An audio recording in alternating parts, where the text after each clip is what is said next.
श्री सद्गुरु देवाय नमः। भाइयों बहनों, भगवान को पाना बहुत आसान है। बस अपने अंदर से छल कपट हटाकर सरल और भोले बन जाओ, फिर देखो भगवान कैसे लीला करते हैं आपके साथ। ऐसी ही लीला भगवान ने लाडो के साथ की और उसके प्राण बचाने तक आ गए। उसको जानने के लिए उस कथा को, इस वीडियो को आखिर तक अवश्य देखिएगा।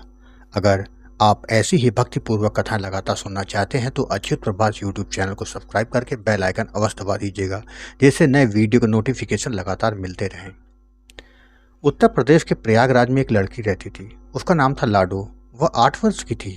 उसके परिवार में उसके माता पिता और एक छोटा भाई था। उसके पिताजी के पास 4 बीघा की खेती थी। उसी से वे अनाज और सब्जी उगाते थे। वह रोज ताजी सब्जी लेकर फ्री लगाने का काम किया करते थे, जिससे उनका पालन पोषण हुआ करता था। सब कुछ अच्छा चल रहा था। एक दिन की बात है, लाडो घर के बाहर खेल रही थी। तभी वहां 2 महात्मा उधर से गुजरे। गर्मी का दिन था, उनको प्यास लगी तो उन्होंने लाडो से कहा कि बेटी पानी पिला दोगी, बहुत प्यास लगी है। लाडो तुरंत घर गई और गुड़ और पानी लेकर आ गई। दोनों महात्मा जी ने अपनी अपनी झोली से श्री कृष्ण की मूर्ति निकाली, उनको भोग लगाया, जल पिलाया और वही प्रसाद स्वरूप पा भी लिया। लाडो को यह सब बड़ा अजीब लगा। उससे रहा नहीं गया। उसने पूछा कि यह कौन है और मूर्ति को क्यों भोग लगा रहे हैं? मूर्ति कहीं कुछ खाती पीती भी है? महात्मा जी मुस्कुरा दिए उसके भोलेपन को देखकर। उन्होंने कहा, यह तो भगवान श्री कृष्ण हैं। हम इनके भक्त हैं। भाव से जो कोई भी इनको भोग लगाता है वो जरूर पाते हैं। यह तो घट वासी हैं।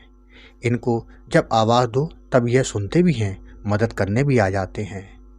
उसके बाद उन्होंने भक्ति के बारे में थोड़ा लाडो को बताया। लाडो का मन श्री कृष्ण पर आ गया। वो सोची कि यह मुझे मिल जाए तो मैं भी भोग लगाऊंगी, मैं इनके साथ खेलूंगी। जब वह साधु जाने लगे तो लाडो ने कहा, क्या आप मुझे श्री कृष्ण को दे सकते हैं? मुझे बहुत अच्छे लग रहे हैं, मेरे मन को भा गए हैं। महात्मा जी ने मना कर दिया तो लाडो की आंखों में आंसू आ गए। वो रोने लगी। लाडो की आंखों में आंसू देखकर महात्मा का दिल पिघल गया और उन्होंने श्री कृष्ण का वह मूर्ति उसको दे दी।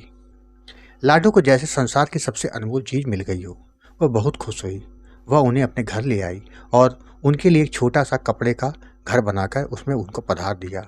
फिर उनसे बातें करने लगी कि अब आप यही रहना, मैं आपका ध्यान रखूंगी, दोनों टाइम भोजन भी मैं ही खिलाऊंगी, पानी भी मैं ही पिलाऊंगी। शाम को जब खाना खाने बैठी तो उसने कान्हा के लिए भी थाली लगाई और बोली कि आप खाना खा लो, और रख के खाना खाने चली गई। रात में जब वो भगवान को सुलाने आई तो देखा खाना तो वैसे ही रखा है। वह गुस्सा करने लगी, खाना क्यों नहीं खाया? बाबा लोगों की याद में नहीं खाया क्या? अब यहीं रहना है तुमको तो खाना खा लेना, नखरे मत दिखाओ। खाने छोड़े जा रही हूँ, रात में भूख लगे तो खाना खा लेना। यह कहकर वो चली आई और सो गई। अगले दिन उसने फिर देखा खाना वैसे ही रखा है तो वह रोने लगी, तुमने खाना नहीं खाया? मेरे कहाँ तुम खाना नहीं खा रहे हो ना? यह कहकर वह फूट फूट रोती रही। वह फिर ताज़ा खाना लेकर आ गई और वह बासी खाना वहाँ से हटा दिया। वह फिर अन्य विनय करके चली गई कि खाना खा लेना। जब दोपहर में आई तो खाना को वैसे ही पड़े देखा तो कहने लगी, नहीं खाना खाओगे तो बीमार पड़ जाओगे, दुबले हो जाओगे। वो आंखों में आंसू भरे कौर उनके मुंह की तरफ ले गई और बोली, जब तक खाना नहीं खाओगे मैं यहाँ से नहीं हटूंगी और ना ही कुछ खाऊंगी पीऊंगी। करीब 1 घंटे तक वो वैसे ही कौर पकड़े बैठी रही तथा उसकी आंखों से लगातार आंसू गिर रहे थे। उसकी सादगी और भोलापन देखकर श्री कृष्ण भी खुश हो गए।